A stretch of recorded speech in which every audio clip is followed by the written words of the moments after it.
ሰላም ጤና ይስጥልኝ ውድ ተመልካች አድማጮቻችን ይህ ኤንቢሲ ወቅታዊ ዓለም አቀፋዊ ዝግጅታችን ነው።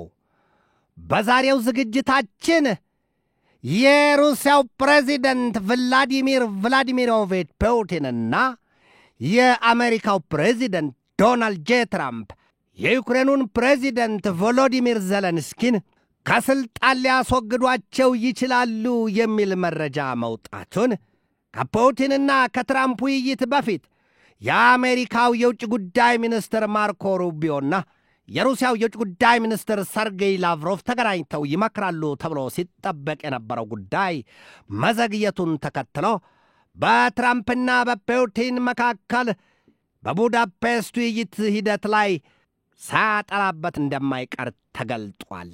ይህንንም ከዚያ እንመለከታለን። ወዲያም ወደ መካከለኛው ምስራቅ ቀጠና ምድርና ወደ እስያ ምድርም ተጉዘን ወቅታዊና ዓለም አቀፋዊ ትኩስ የሆኑ መረጃዎችን ዘልቀንና ጠልቀን እንመለከታለን። እስከ ዝግጅቱ ፍጻሜ ድረስም አብራችሁኝ ትዘልቁ ዘንድ የአክብሮት ግብዣዬ የአየር ሞገዱን ሁሉ አሳብሮ ከልባችሁ ይድረስ የምላችሁ አዘጋጅቼ የማቀርብላችሁ ትዕግስቱ በቀለ ነኝ።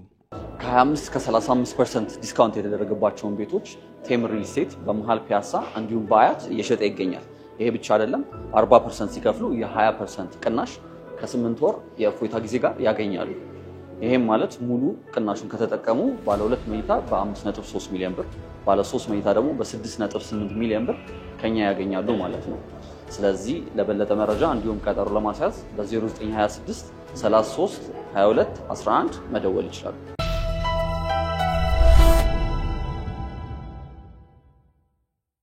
በቀጣይ ሳምንት ሲባል የነበረው የአሜሪካው ፕሬዝዳንትና የሩሲያው አቻቸው ቭላዲሚር ቭላዲሚሮቪች ፑቲን በሃንጋሪ ቡዳፔስት ተገናኝተው በዩክሬን የጦርነት ጉዳይ የማብቂያው ወይም የተኩስ አቁም ስምምነት በሚደረስበት መንገድ ዙሪያ ይመክራሉ ተብሎ ሲነገር እንደነበር አይዘነጋም። ታዲያ ከዚያ በፊት ግን ለዚያ የሁለቱ ሀገራት መሪዎች ወይም ፕሬዚደንቶች ለፑቲንና ለትራምፕ ተገናኝቶ መምከር ምቹ መደላድልና ስፍራውን ያዘጋጃሉ አሊያም ጥርጊያውን ያስተካክላሉ የተባለላቸው የሁለቱ ሀገራት የውጭ ጉዳይ ሚኒስትሮች የአሜሪካው የውጭ ጉዳይ ሚኒስትር ማርኮ ሩቢዮና የሩሲያው የውጭ ጉዳይ ሚኒስትር ሰርጌይ ላቭሮቭ ቀደም ብለው ይገናኙና ይመክራሉ ተብሎ እንደነበር አይዘነጋም። ታዲያ ግን የሁለቱ ሀገራት የውጭ ጉዳይ ሚኒስትሮች ምክንያቱ ባልታወቀ ጉዳይ ተገናኝተው ይመክራሉ በተባለበት አጋጣሚ ተገናኝተው ሲመክሩ አልተሰማም። እናም በዚያ የትራምፕና ፑቲን የቡዳፔስት ሃንጋሪ ውይይት ላይ ጥላ ሳያጠላበት እንደማይቀር ዛሬ የወጣ መረጃ ያሳያል። የሀገራቱ የውጭ ጉዳይ ሚኒስትሮች ተገናኝተው ይመክራሉ የተባለው ቀጠሮ መዘግየቱን የተገለጠው ያ መሆኑ ደግሞ በትራምፕና ፑቲን የሃንጋሪ ቡዳፔስት ግንኙነት ላይ እና ትራምፕ ለዩክሬን ላቀዱት የሰላም ስምምነት የክረምት ደመና ሆኖ አጥልቶበታል ነው የተባለው። ትራምፕ ባለፈው አርብ ከዩክሬኑ ፕሬዝዳንት ቮሎዲሚር ዜሌንስኪ ጋር በዋይት ሃውስ ተገናኝተው ፊት ለፊት ሲመክሩ ለሁለተኛ ጊዜ በዚያ የዋይት ሃውስ ቤተ መንግሥት ቡጢ አሊያም ጥፊ ቀረሽ ንዝንዝና ንትርክ ውስጥ ገብተው ታይተዋል ነው የተባለው። በርካቶቹ የዓለም የመገናኛ ብዙሃንና የፖለቲካው ዘርፍ ተንታኞችም ታዛቢዎችም ሲገልጡት ትራምፕ እዚያ ቤታቸው ድረስ ጠርተው ምንም ቢሆን ምንም የአንድ ሀገር ፕሬዚደንት አይደሉም ወይ? ቮሎዲሚር ዜሌንስኪን በዚያ መልኩ እንዴት ያብጠለጥሏቸዋል? እንዴት ፊት ነስተው ያጥረገርጓቸዋል? ሲሉ ትራምፕ ላይ ወርደውባቸዋል። ነገር ግን ፊት ለፊት አይደለም፣ በርቀት በዚሁ በብዙሃን መገናኛ ተጠቅመው ነው። ትራምፕ ጉዳያቸውም አይደለም። ዜሌንስኪን ከዚህም ቀደም በዚያው በዋይት ሃውስ ጠርተው አጥረግርጓቸዋል። ባለፈው አርብም በተመሳሳይ በዚያው በዋይት ሃውስ ትሰማኛለህ፣ የዶንባስን ግዛት ለሩሲያው ፕሬዝዳንት ቭላዲሚር ቭላዲሚሮቪች ፑቲን አሳልፈ ስጥ፣ ያለበለዚያ ግን እሱ አሉ ፑቲንን መሆኑ ነው ዩክሬንን መላ ስፍራዋን መላ አካላቷን ያወድመዋል። ይህንን ወቀው የበላን ያብላለዋል፣ የለበሰን ይበርደዋል። ፑቲን እንኳን የዚህን ያህል ፍንጭ ተሰጥቷቸው ከአሜሪካ ቀርቶ እንዲያው ናቸው። ይህንን ካገኙማ ደም እንደጠማው አቦ ሸማኔ በዩክሬን ማንቁርት ላይ ዘለው ጉቢሉባታል ነው የተባለው። ይህ አልቀረም። ፑቲን በዶንባስ ግዛት ብቻ ይመለሳሉ ወይ የሚለው ጥያቄ ግን ሌላ ደመና ነው። ፑቲን ከዚህ ቀደም በዩክሬን ላይ ሙሉ ጦርነት ባወጁበት አጋጣሚ በአራት ግዛቶች ላይ ህዝበ ውሳኔ ማድረጋቸውና ምርጫ ማካሄዳቸው አይዘነጋም። ሉሃንስክ፣ ዶኔስክ፣ ኬርሶንና ዛፖሪዥያ። ታዲያ ዛሬ የአሜሪካው ፕሬዚደንት እንዲሁም ሌሎች ባለስልጣናቶቻቸው የዶንባስን ግዛት ለሩሲያ ስጥ ነው ያሏቸው ዘለንስኪን። የዶንባስ ግዛት የሚባለው የሉሃንስክና የዶኔስክ ግዛቶችን አጠቃሎ የያዘ ግዛት ነው ይባልለታል። ምናልባትም የሩሲያን መልክዓ ምድራዊ አቀማመጥና የዩክሬንን መልክዓ ምድራዊ አቀማመጥ የሚያውቁት የፖለቲካውና የወታደራዊ ዘርፍ ተንታኞች በጥልቀት ቢመለከቱት ለዚህ ትንታኔ የበለጠ ትኩረታቸውን አለያም ግንዛቤ ሊሰጡ ይችላሉ። ነገር ግን ትራምፕ አሁን ዘለንስኪን ባለፈው አርብ የዋይት ሃውስ ጥዝጥዛቸው በቀጥታ የዶንባስን ግዛት ሰጥተህ ፑቲን የሚፈልገው መሬት አለው፣ እሱን ካላገኘ የምሱ አይደርስም፣ አበቃ ስጥ ነው ያሏቸው።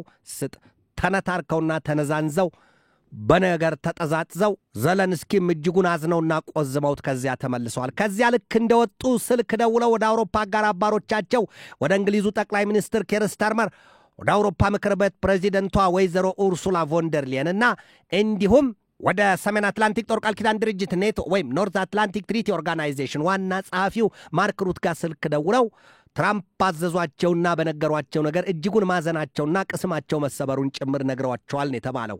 ነገር ግን እኒያ የአውሮፓ አጋር አባሮቻቸው ለዩክሬኑ ፕሬዚደንት ቮሎዲሚር ዘለንስኪ አይዞህ ይህም አይሆንም ያ ይሆናል ያሏቸው ነገር አልተሰማም። ታልባ ቢንጫጫ በአንድ ሙቀጫ ይሉትር መሆኑ ነው። ትራምፕ ስለምኑም ጉዳይ የላቸውም፣ የመሰላቸውን ይናገራሉ። ዞር ብለውም ደግሞ ቃላቸውን ለማጠፍ የሚከብዳቸው ሰው አይደሉም ይሏቸዋል። ለዚህ ደግሞ እንደማሳያ ይነግሩባቸዋል። ሰሞኑን ከህንዱ ጠቅላይ ሚኒስትር ናሬንድራ ሞዲ ጋር ህንድ የሩሲያን ነዳጅ ዘይት መግዛት የለባትም ብዬ ተነጋግረናል፣ ይህንን አቆማለሁ ብሎኛል። በጥቂት ቀናት ውስጥ ናሬንድራ ሞዲ ወይም ህንድ የሩሲያን ነዳጅ ዘይት መግዛታቸውን ያቆማሉ ብለው መናገራቸው ይታወቃል። ነገር ግን የህንድ ባለሥልጣናት ምንድን ያሉት በጊዜው የለም በህንዱ ጠቅላይ ሚኒስትር ናሬንድራ ሞዲና በአሜሪካው ፕሬዚደንት ዶናልድ ትራምፕ መካከል የተደረገ ምንም አይነት የስልክም ይሁን የአካል ውይይት የለም። እንዴት ያለ ጉድ ነው! ታዲያ ፕሬዚደንቱ ምን ነካቸ አው ሲባል የለም ትራምፕ የተለመደና የተለመዱ አይደሉም ወይ? በዚህ ጉዳይ እኮ ዓለም ያውቃቸዋል ነው የተባለላቸው በነገር ሰንጣቂዎቹ ዘንድ። አሁን ሰሞኑን በከፍተኛ ደረጃ ሩሲያ፣ ቻይና፣ ሰሜን ኮሪያና ኢራን ለምዕራባውያኑ ጎራዎች ከፍተኛ ስጋት ወልደዋል ወይም ጋርጠዋል እየተባለ ነው የሚነገረው። በተለይም አሁን ሰሜን ኮሪያና ቻይና ሩሲያን በስተምስራቁ ክፍሏ የዩክሬን ኃይሎች እየጠዘጠዙ አዳክመዋታልና በዚያ በኩል ክፍተት ተፈጥሯል። ያንን ለመሙላትም ሰሜን ኮሪያና ቻይና በዚያ ክንፋቸውን ዘርግተዋል። እዚያ ቦታ ላይ ገብተዋል። ኃይላቸው እዚያ ላይ ቆሟል። የወታደራዊ ኃይል ይሁን የሌላ የንግድ ተቋማት ኃይል ይሁን የተገለጠ ወይም የወጣ ዝርዝር የለም። ነገር ግን በምስራቁ የሩሲያና ዩክሬን አዋሳኝ ላይ የዩክሬን ኃይል ማመዘኑን ተመልክተው የሰሜን ኮሪያና የቻይና ኃይሎች በዛ ዘልቀዋል፣ በዚያ ገብተዋል የሚል መረጃ ወጥቷል። አንድ ነገር ማስተዋወስ ያስፈልጋል ቆም ብሎ። ሰሜን ኮሪያ ለሩሲያ ከሰጠቻቸው በሚሊዮን የሚቆጠሩ ጥይቶችና የጦር መሳሪያዎች ውጪም ገሚሶቹ ከ10 እስከ 13 ሺህ ወታደሮቿን ሰጥታለች።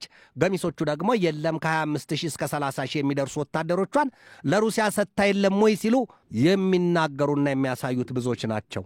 ነገር ግን ሰሜን ኮሪያና ሩሲያ በከፍተኛ ደረጃ የወታደራዊና ፈርጀ ብዙ ውል ስምምነት እንዳላቸው ደግመንና ደጋግመን በዚሁ በኤንቢሲ ወቅታዊና ዓለም አቀፋዊ ዝግጅታችንም በዓለም አቀፉ ትንታኔ ዘገባችንም ተመልክተነዋል። ሁለቱ ሀገራት ቻይናና ሰሜን ኮሪያ ለሩሲያ ስሪቶቹ የጦር መሳሪያዎች ይቋምጣሉ ይሏቸዋል። ሰሜን ኮሪያ እንዳብነትም ለሩሲያ ስሪቶቹ የባህር ሰርጓጅ የጦር መርከቦችና ሳተላይቶች እንዲሁም ለሌሎች የጦር መሳሪያዎች ጥበብ የሩሲያን ደጅ ትጸናለች ይሏታል። ሩሲያን ብትሆን ለሰሜን ኮሪያ ፍላጎቷና ምኞቷን ማሳካቷ ወይም ማሟላቷ ሳይታለም የተፈታ መሆኑን ብዙ ጊዜ ተመልክተናል። ኢራን እዚህ ጋር ትመጣና ኢራንም ለሩሲያ እንደ ሻሂድና ካሚካዚ ሰው አልባ የጦር አውሮፕላኖቿን ለሩሲያ ሰጥታለች። ከዚያም ውጭ ረዥምና አጭር ርቀት ተምዘግዛጊ ሚሳይሎቿን ከበርካታ ጥይቶች ጋር እየሰፈረች ለሩሲያ ሰጥታለች። ዩክሬንን እንደ ተራበ አንበሳ የበሏት የኢራን ስሪቶቹ የሰው አልባ የጦር አውሮፕላኖች አይደሉም ወይ ሲሉ ለነገሩ ግነት የሚሰጡት የነገር ሰንጣቂዎቹና የወታደራዊ ዘርፍ ተንታኞቹ የትየለሌ ናቸው። ቻይናም ብትሆን የሩሲያ ስሪቶቹን በጣም በርካታ የጦር መሳሪያዎች ትቋምጥላቸዋለች ነው የሚባሉት። በተለይም ደግሞ ሰሞኑን በወጣ መረጃ የሩሲያ ስሪቱን LL-78 የተሰኘ የጦር አውሮፕላን ቻይና እጧን አስጥሏታል ነው የተባለው። እጅጉን ቋምጣለታለች፣ እጅጉን ትሆነውን አሳጥቷታል ነው የተባለው። ቻይና ከሩሲያም ላይ ከሌሎችም የጦር መሳሪያ ጠበብቶች ላይ ከወዳጆቿና አጋር አባሮቿ ላይ የምታገኛቸውን የተራቀቁ የጦር መሳሪያዎችና የጦር ስልቶች በከፍተኛ ደረጃ ታከማቻቸዋለች ወይም ትጠብቃቸዋለች ነው የሚባለው። ለምን ቢባል ቻይና በዚህ ወቅት የታይዋንን ደሴት የሉዓላዊ ግዛቴ ወይም ክብሬ መገለጫ ናትና ስትል ደሴቲቱን ጠቅልላ በጉያዋ ወይም ደግሞ በጉንጯ ለመክተት ወይም ወደ መሬት ባንኳ ለመቀላቀል በከፍተኛ ደረጃ ተዘጋጅታለች ነው የሚባለው። በርግጥም የታይዋን ደሴት የቻይና ሉዓላዊ ግዛት ናት ሲሉ የቻይና ፖለቲከኞች ይገልጣሉ። የታይዋን ደሴት ፖለቲከኞች ደግሞ ምን ሲደረግ የአሜሪካም የእንግሊዝንም ጨምሮ ምን ሲደረግ የታይዋን ደሴት ራሷን የቻለች አገር ናት ሲሉ በታይዋን ደሴት በኩል የቆሙ መሆናቸውን ያሳያሉ። እንግሊዝ እንዲያውም በአንድ ወቅት ለታይዋን ደሴት ሉዓላዊ ሀገርነት ዕውቅና መስጠቷንም በዓለም አቀፉ ትንታኔ ዘገባ ላይ ደጋግሜ አይቼዋለሁ። ከዚያ ውጪ አሜሪካን ብትሆን በታይዋን ደሴት የመጣ ጉዳይ የማይቆረጠም የብረት አልወሎ ነውና ይህንን ይወቀው፣ በቀጥታ የጦር ኃይሌን አስገብቼ የቻይናን ኃይል እፋለመዋለሁ ሲሉ የቀድሞው የአሜሪካ ፕሬዚደንት ጆ ባይደን መዛት መፎከራቸውና ማስጠንቀቃቸው አይዘነጋም። የአሜሪካና የቻይና ጉዳይ እስከዚያ ድረስ ጥፍሩ የተዘረጋና የዘለቀ ጉዳይ ነው። ቻይናም ብትሆን ሰማው ዝቅ መሬቷ ከፍ ይላሉ እንጂ የታይዋንን ደሴት የባዕዳን እግር አይረግጠውም፣ የባዕዳን ኃይል አይገባበትም። አንዲት ጋት ምድር፣ አንዲት ጥርኛ ፈር፣ አንዲት ጥልቂት ውሃ አይቆነጠሩም ከታይዋን ደሴት። እንዲሁም ቻይና የደቡብ ቻይና ባህርም ሙሉ በሙሉ የራሴ ነው ስትል ከፊሊፒንስ፣ ብሩኔይ፣ በርማ እንዲሁም ሌሎች ሀገራት ጋር አሜሪካንንም ጨምሮ በዚያው በደቡብ ቻይና ባህር ጉዳይ ተፋጣና ውጥረቷ ተካሮ አዚህ ዘመን ላይ ደርሰዋል። ዛሬም ቢሆን የተፈታ ጉዳይ የለም። የቻይናና የታይዋን ደሴት ጉዳይ ግን በከፍተኛ ደረጃ መራገቡ ነው የሚታየው። ለጦርነት ተዘጋጅተዋል ነው የሚባለው። ሰሞኑን የቻይና የጦር አውሮፕላኖች በቀጥታ የአየር ክልሏን እየጣሱ በደሴቲቱ የአየር ክልል እየገቡ እንደፈለጋቸው የአየር ክልሉን ቀዝፈው ይወጣሉ። የቻይና የጦር መርከቦችም ቢሆን በተመሳሳይ የደሴቲቱን የውሃ ክልል ጥሰው ገብተውና ቀዝፈው እንደፈለጉ ሆነው ይወጣሉ ሲባል መረጃውን አሰራጭተነዋል። በዚህ ዘመን የአርቲፊሻል ጥበብ ወይም ደግሞ የሰው ሰራሽ የስለላ መረቦች እጅጉን ተራቀዋል፣ ተበራክተዋል ነው የሚባለው። በዚህ ዘመን በከፍተኛ ደረጃ ለጦርነት አይገፌ ወይም አይነኬ የሆኑ ጉዳዮች አሉ። በተለይ ሁለቱ የሰው አልባ የጦር አውሮፕላን ጥበብ ወይም ድሮንስ የሚባሉትና የአርቲፊሻል ኢንቴሊጀንስ ጉዳይ ሁለቱም ካሉበት ቁጭ ብሎ የሰው ጉልበትና የሰውን እንቅስቃሴ ሳይፈልጉ የሚፈጸሙ ሆነው በቀጥታ የሳይበር ጥቃት ወይም ደግሞ የሰው አልባ የጦር አውሮፕላኖቹም ከየትም ሆነው ሲያሻቸው እያፈገፈጉ ሲያሻቸው እየተጠጉ የተሰጣቸውን ኢላማ ዶጋመድ አድርገው የእሳት ላንቃቸውን ከፍተው በእሳታማ ከርሳቸው ዋጥ ስልቅጥ አድርገው የሚመለሱ ናቸውና እነዚህ የሚቻሉ አይደለም እየተባለ ድፍን ዓለም የተጨነቀችበት ጉዳይ ሆኗል። የሰው አልባ የጦር አውሮፕላኖችን ወይም ድሮኖችን ጥቃት ስንመለከት ብዙዎቹ ሆዲ ፍጀው ሲሉ በየሀገሮቻቸው ያለውን ጥቃት ዘልቀውም ጠልቀውም ለማሳየት ባይችሉ እንኳን ነገሩ ግን እጅግ አስከፊ ደረጃ ላይ ያለ መሆኑን የሚያሳዩት ብዙዎች ናቸው። በቀጥታ ወደ መካከለኛው ምስራቅ ቀጠና ምድር እንገባለን። ኢራን ዳግም የኒውክሌር ማብላያ ጣቢያዎቿን ግንባታ መጀመሯና እያጣደፈችው መሆኗ ተገልጧል። ኢራን የበላቸው ያገሳታል፣ በላዩ ያጎርሳታል እንሆናለች ይሏታል። አሜሪካና እስራኤል ባንድ ፊት እስቲ ዘራፍ እያሉ ይፎክራሉ፣ ይዝታሉ፣ ያስጠነቅቃሉ። ኢራን ግን ዛሬ የተሰማባት ዜና የለም እነዚያን ወድመዋል የተባሉ የኒውክሌር ማብላያ ጣቢያዎቿን ዳግም እየገነባችና በከፍተኛ ፍጥነት እያቀላጠፈቻቸው ነው የሚል መረጃ ወጥቷል። በዚህ ሰሞን የአሜሪካው ፕሬዚደንት የሚናገሩትን ንግግር ሰምተው በንዴትና በእልህ የተንዘረዘሩት የኢራኑ መንፈሳዊ መሪ አያቶላ አሊ ሰይድ ካሚኔ ምንድን ያሏቸው? አንተ አሏቸው ትራምፕን የኢራንን የኒውክሌር ማብለያ ጣቢያዎች አውድሜዋለሁ እያልክ የህልምህን አውራ። የኛ የኒውክሌር ማብለያ ጣቢያዎች ጥቃት አልደረሰባቸውም፣ አላረፈባቸውም።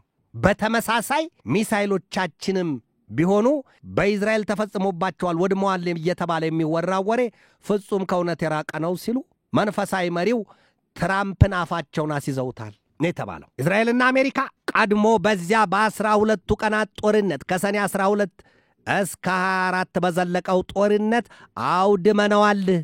ኢራን ምንም የቀራት ነገር የለም። ከ1064 በላይ ህዝቦቹ አልቀዋል። ከዚያ ውጪ እጅግ የተራቀቁና የኒውክሌር ጦር መሳሪያ ጠበብቶች ናቸው የተባለላቸው ከ13 በላይ ጠበብቶች ሳይንቲስቶቻቸው አልቀዋል። ከዚያም ውጪ እጅግ ከፍተኛ የተባሉትና እንደ ባብሬሳ የሚያስፈራሩባቸው የጦር መሳሪያ ወይም የጦር ኃይሎቻቸው አዛዦች ተገድለውባቸዋል። ኢራናውያኑ ዛሬ ስለምን ይፎክራሉ?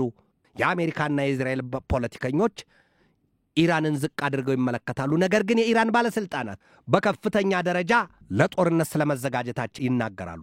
ኢራን ከእስራኤል ጋር በአዲስ መልክ ወደ ጦርነት ለመግባት ዛቻና ፉከራዋ ጠንክሯል ነው የሚባለው። ሜጀር ጀነራል አብዱራሂም ሙሳቪ ዛሬ በሰጡት ማብራሪያ ከዚህ በኋላ ከእስራኤል ጋር በምናደርገው ጦርነት የምንሰጠው ምላሽ ፈጽሞ ከበፊቱ ጋር ለንጽጽር የማይቀርብና የማይስተካከል እጅጉን የተለየ ከባድ ይሆናል ነው ያሉት። የኢራን ሚሳይሎች በየትኛውም ጥቃት ፈጽሞ መውደም ቀርቶ ጉዳት አልደረሰባቸውም ያሉት ደግሞ ሌላው የኢራን አብዮታዊ ዘብ ኃይል ከፍተኛ የጦር መሪው ብሪጌዲየር ጀነራል መሐመድ ረዛ ናግዲ ናቸው። የኢራንን ከፍተኛ የጦር መሪዎችና አዛዦች ክፉኛ በልህ ትክ ግንፍል አድርጎ የዚያን መሰል አስተያየት ለመስጠት ያበቃቸው ደግሞ ዛቻም ጭምር የቴልአቪቭ ባለስልጣናት የኢራንን ሚሳይሎች ደብዛቸውን አጥፍተነዋል ሲሉ የሰጡት ማብራሪያ ነው።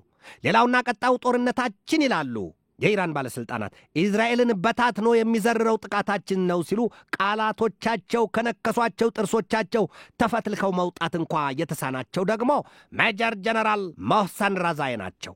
እንደ ኢራናውያኑ የጦር መኮንኖች ዛቻና ማስጠንቀቂያ ታዲያ በኢራንና በእስራኤል መካከል የሚደረገው ቀጣው ጦርነት ውሎ የሚያድር አይመስልም ነው የሚባለው። ለጦርነት ዝግጅት ምድር ወይም ዓለም በከፍተኛ ደረጃ ለጦርነት እየተዘጋጀች ነው ይሏታል። ጦርነት ማለም የሰሩትን ለማጥፋት የወለዱትን ለመግደል፣ ይሄ ካልሆነ በስተቀር ሌላ ትርፍ የለውም እኮ። የሰው ልጅ ብዙ አውቃለሁ፣ ብዙ ተመራምሬያለሁ ተመራምሬያለሁ ሲል ሊደርስበትና ሊገነዘበው ያልቻለው ከቅንድቡ እንኳ ርቀት የሌለውን የሆነውን የጦርነት ጉዳይ በተለይም ደግሞ የእርስ በርስ ጦርነትን የትኛውንም ጦርነት መመዘን ያለመቻሉ ነው። ጦርነት የገዛ ራስን እንኳ የሚያስጠላና የገዛ ራስን የሚያስክድ መሆኑን ካወቅንበት ጊዜ ጀምሮ እኛም እንመዝናለን። ጦርነት ማለት ይሄ ነው። የራስን ጥይት ጠጥቶ እስከ መሞት የሚያበቃ በጦርነት ስሌት የመገፋትና ያለመሸነፍ ስሜት ነው። ጦርነት በአንድ አገር ሁለት ህዝቦች መካከል በወንድማማቾች መካከል እንኳ ተከፍቶ በኋላ ላይ በእርቅና በስምምነት መቋጨቱ ላይ ቀር ደም መፋሰስና ስንት በሳል ፍሬዎችን ከአንድ ሀገር የሚረመርም የሚያሳጣ ክፉ መቅሰፍት ነው። የሰው ልጅ ሆይ እንዴት መስማትና መገንዘብ መተግበር አልቻልክም? አውቄያለሁ። ትልቁ እኔ ነኝ፣ ተመራማሪው ጠበብቱ እኔ ነኝ፣ የምድሩ በቅቶኝ የሰማይን አውቄያለሁ የሚለው የሰው ልጅ ጦርነትን ጨርሶ ማቆምና ከጦርነት መለየት አልቻለም ወይም አልፈለገም። ሌላው ቀርቶ ያላቸውን አንዱራ ሀብት ሰባራ ሰንጣራዋን ሸጠው ጠመንጃና ጥይት ገዝተው ግራ እጃቸው በቀኛቸው ላይ የሚተኩስ የትየለሌ ናቸው፣ ስንቶች ናቸው። የዚህን ያህል መላጠፋ ሆዶ አገፋን የሆነባቸው የአእምሮአቸውን ጓዳና ጎድጓዳ በተገቢው መመርመር የተሳናቸው የሚመስሉት እነዚያን ህዝቦችና ያለን ለጦርነት ተሰልፈው እንኪያስ ጦርነት ማለት መጨረሻ ላይ በእርቅና በሰላም በስምምነት መደምደሙ የማይቀር ነገር ግን ብዙ ሰላማዊ ሰዎችን ነፍስ ወይም ሕይወት የሚቀማ ንብረትን የሚያወድም ሀገርን ድሃ ወይም ደግሞ መና የሚያስቀር መሆኑን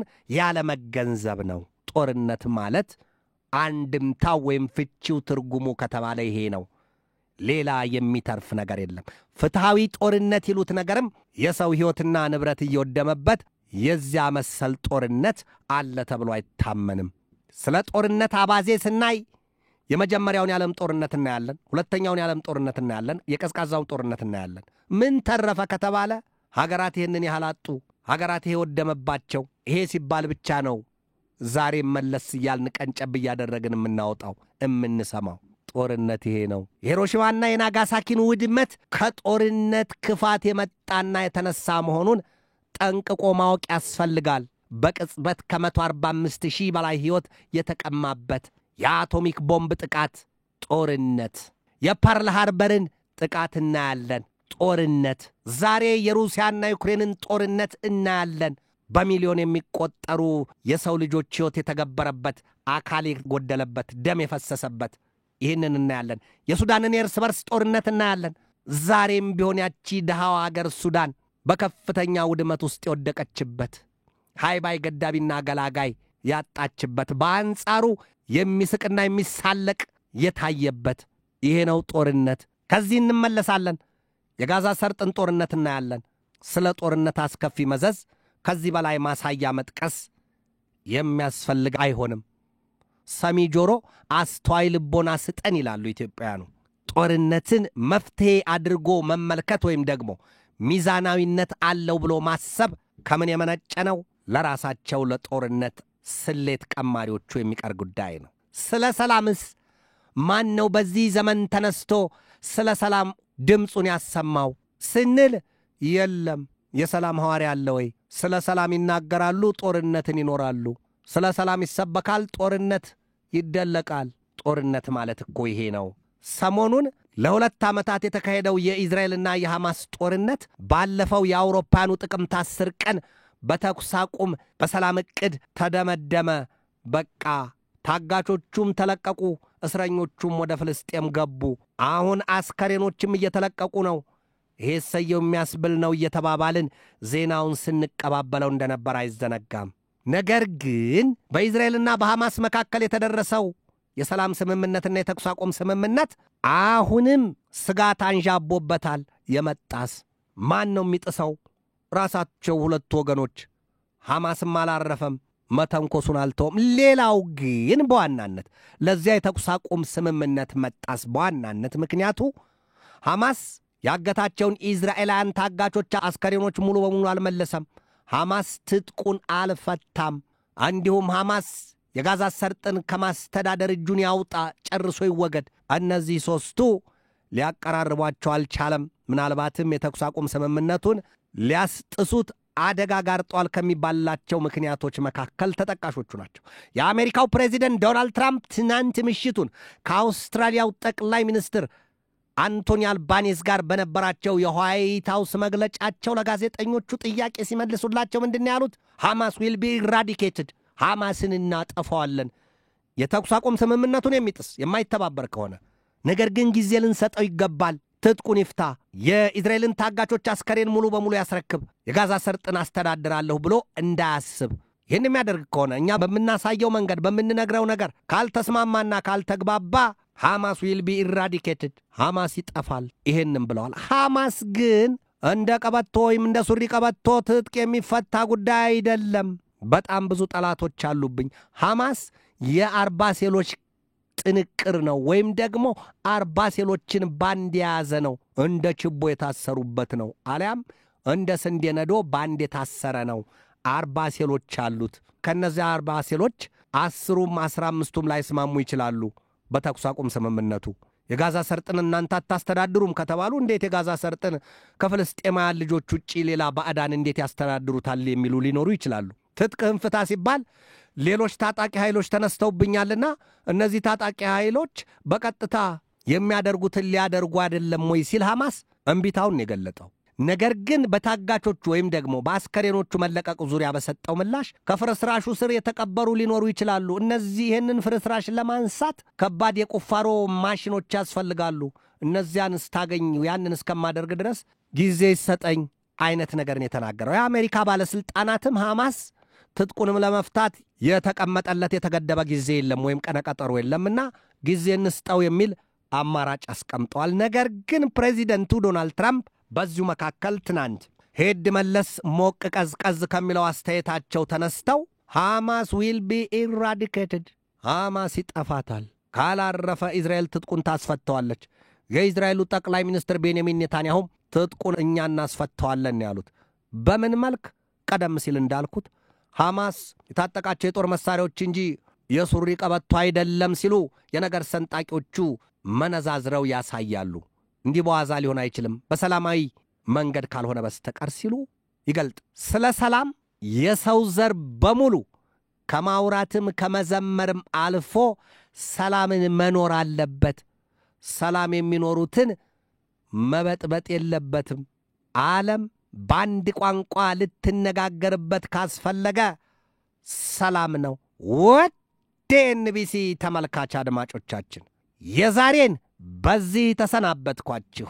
ከነገ በስቲያ ሐሙስ በሌላ ርዕሰ ጉዳይ እንገናኛለን። እስከዚያው ከልባችን እስከ ዓለማችን ሰላም ተመኘሁ። በድጋሜ ሰላም።